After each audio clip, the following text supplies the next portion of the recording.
Hello friends, आज हम start करेंगे एनसीईआरटी क्लास 9 इकोनॉमिक्स के चैप्टर पीपल एज रिसोर्स का थर्ड मॉड्यूल।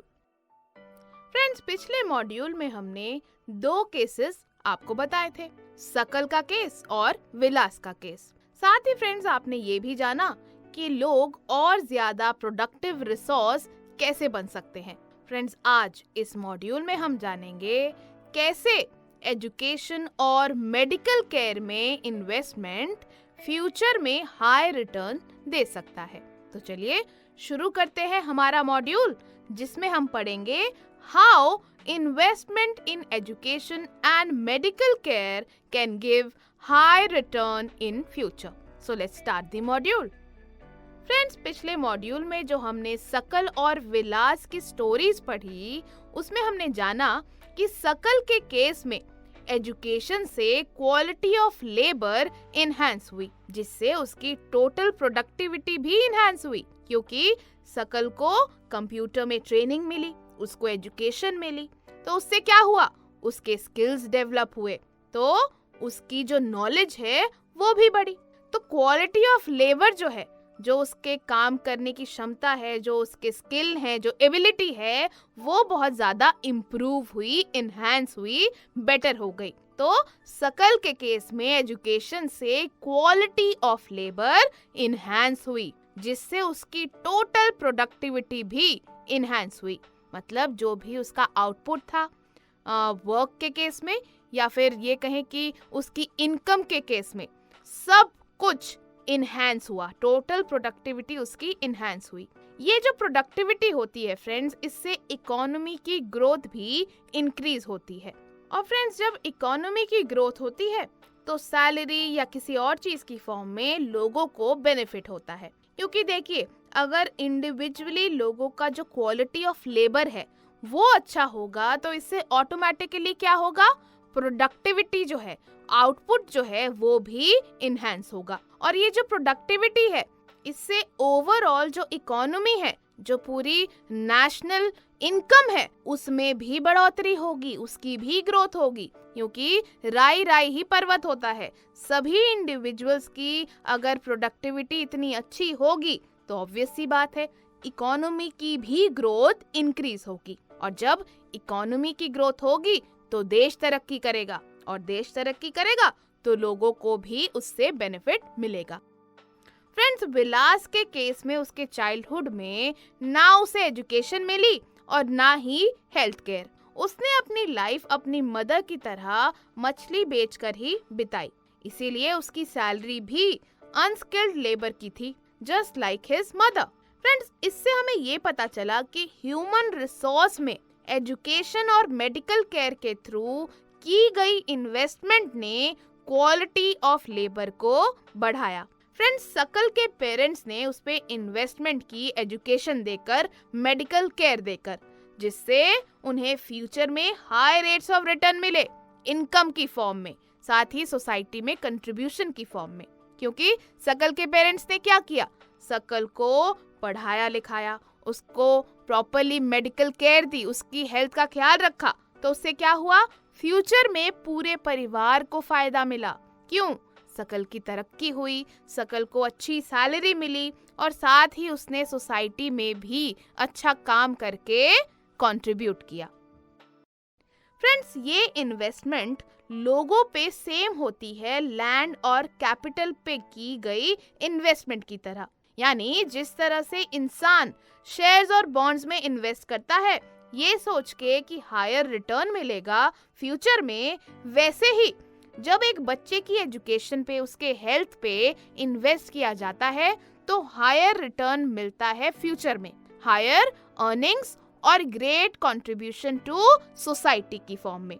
यानी कि जैसे लैंड और कैपिटल, जैसे मशीनरी है, लैंड है, कैपिटल है, इसमें इन्वेस्टमेंट होता है, राइट। जैसे शेयर्स में, बॉन्ड्स में लोग इन्वेस्ट करते हैं कि उनको फ्यूचर में हायर रिटर्न्स मिलेंगे, प्रॉफिट मिलेगा। इसी तरह अगर एक इंडिविजुअल की पढ़ाई पर, उसकी हेल्थ पर इन्वेस्ट किया जाए, उसका ध्यान रखा जाए, उस पर क्या करें, उसको प्रमोट किया जाए, तो क्या होगा, फ्यूचर में हाई रिटर्न मिलता है।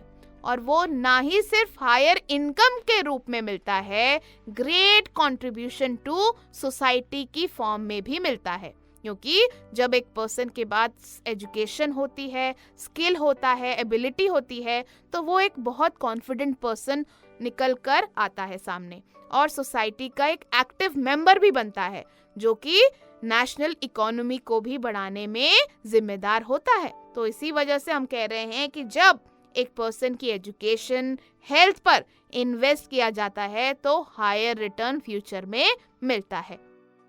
फ्रेंड्स, ऐसा देखा गया है कि एजुकेटेड पेरेंट्स अपने बच्चों की एजुकेशन पे हेविली इन्वेस्ट करते हैं। मतलब आपने ये देखा होगा कि अगर पेरेंट्स एजुकेटेड है तो मोस्टली ये देखा जाता है कि वो अपने बच्चों की पढ़ाई पर बहुत ज़्यादा ध्यान देते हैं, उस पर इन्वेस्ट करते हैं। ऐसा क्यों? ऐसा इसलिए फ्रेंड्स, क्योंकि उनको खुद एजुकेशन की इम्पोर्टेंस पता है, क्योंकि उन्होंने खुद भी पढ़ाई करी है, खुद भी वो जानते हैं कि एजुकेशन की कितनी ज़्यादा वैल्यू है, कितनी ज़्यादा ज़रूरी है एजुकेशन हम सब के लिए। इसीलिए ऐसा अधिकतर देखा जाता है कि जो पेरेंट्स, जो माँ बाप, माता पिता एजुकेटेड होते हैं, पढ़े लिखे होते हैं, वो अपने बच्चों की एजुकेशन पर भी अच्छे से इन्वेस्ट करते हैं। वो अपने बच्चों के प्रॉपर न्यूट्रिशन और हाइजीन के लिए भी कॉन्शियस यानी अवेयर रहते हैं, क्योंकि उनको नॉलेज होती है कि अगर बच्चा पौष्टिक आहार लेगा, हाइजीन, सैनिटेशन जैसी चीज़ें मेंटेन रहेंगी तो क्या होगा, बच्चा हेल्दी रहेगा और उससे वो पढ़ाई लिखाई, खेल कूद सभी चीज़ें अच्छे से कर पाएगा।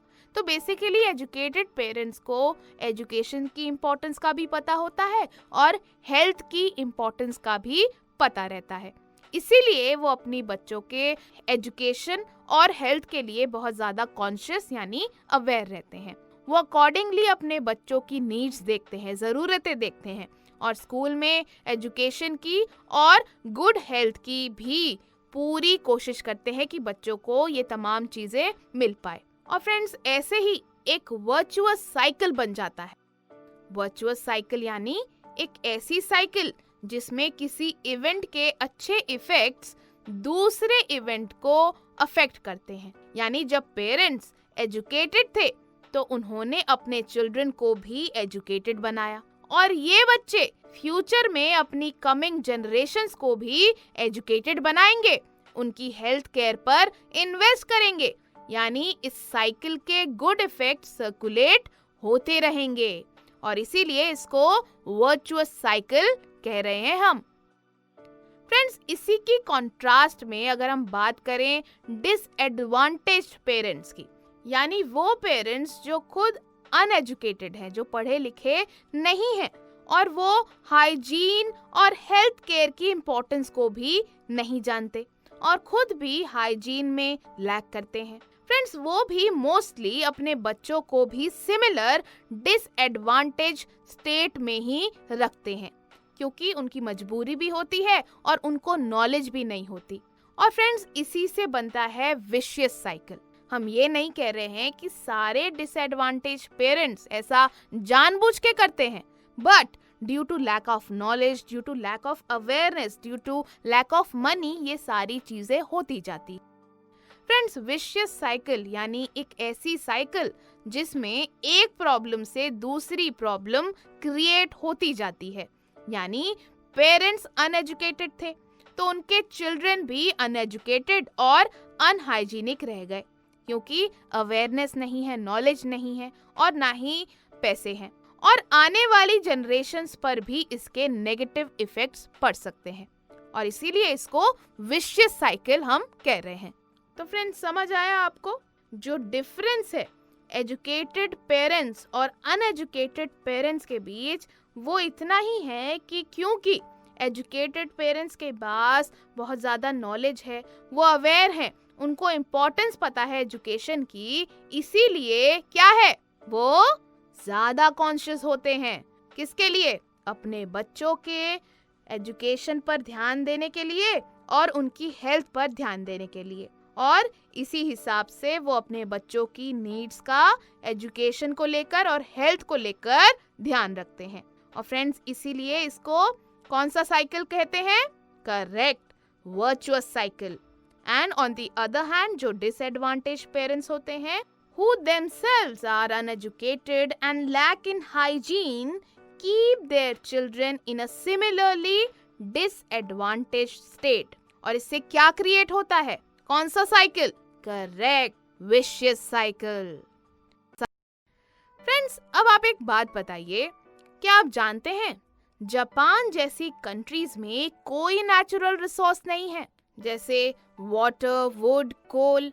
इस तरह के जो नेचुरल रिसोर्सेज होते हैं वो जापान जैसी ही कई कंट्रीज हैं जहां पर नेचुरल रिसोर्सेज की बहुत ज़्यादा कमी है।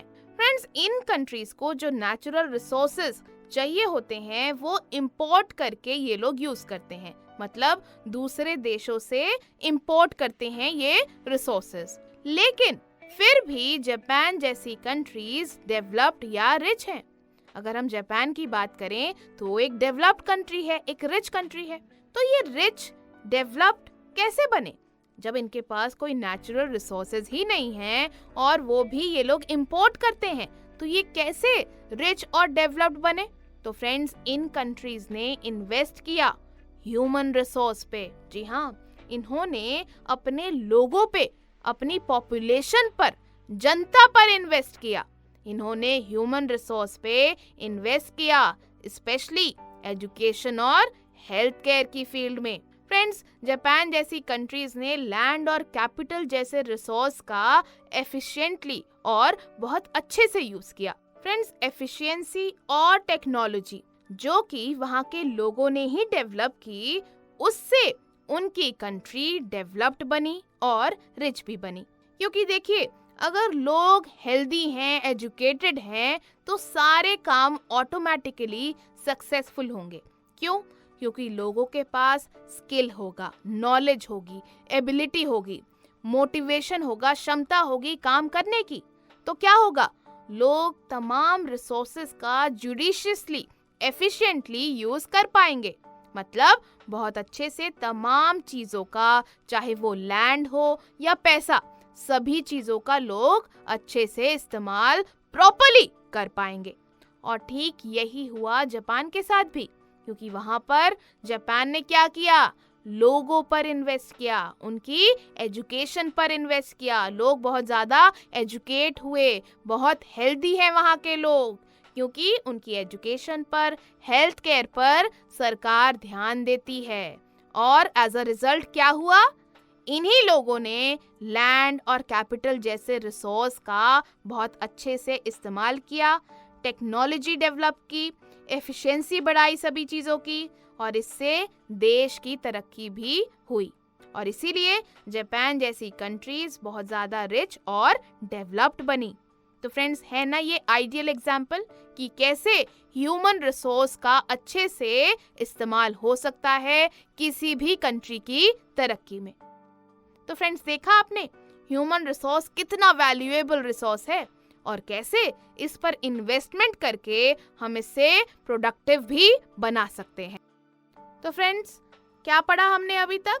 हमने पढ़ा कि एक चाइल्ड पे या फिर एक इंडिविजुअल पे जब इन्वेस्टमेंट की जाती है उसकी एजुकेशन और हेल्थ पे, तो वो हाई रिटर्न यील्ड कर सकता है फ्यूचर में, हायर अर्निंग्स और ग्रेटर कंट्रीब्यूशन टू सोसाइटी की फॉर्म में।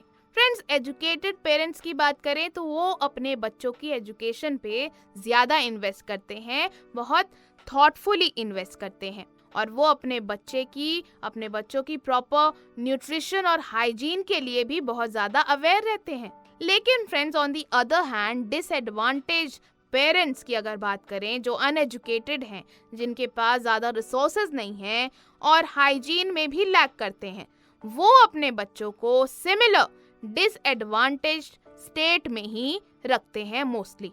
फ्रेंड्स, जापान जैसी कंट्रीज जिसका हमने आपको एग्जाम्पल बताया, वो एक आइडियल एग्जाम्पल है जो हमें दिखाता है कि कैसे लोगों पर अगर इन्वेस्ट किया जाए एजुकेशन और हेल्थ की फॉर्म में, तो ह्यूमन रिसोर्स कैसे प्रोडक्टिव बन सकता है।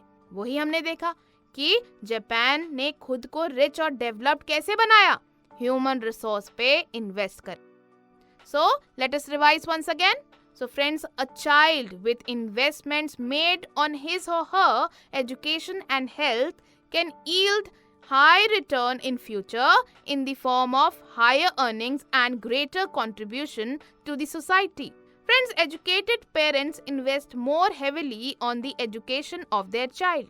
They are also conscious of proper nutrition and hygiene. And friends, on the other hand, disadvantaged parents who are uneducated and lack in hygiene keep their children in a similar disadvantaged state mostly. And friends, if we talk about countries like Japan, so we saw that how Japan became rich and developed by investing in human resource. और इसी से हमें पता भी चलता है कि human resource कितना ज़्यादा वैल्यूएबल रिसोर्स है. सो फ्रेंड्स, ये था हमारा आज का मॉड्यूल. तो चलिए अब इस मॉड्यूल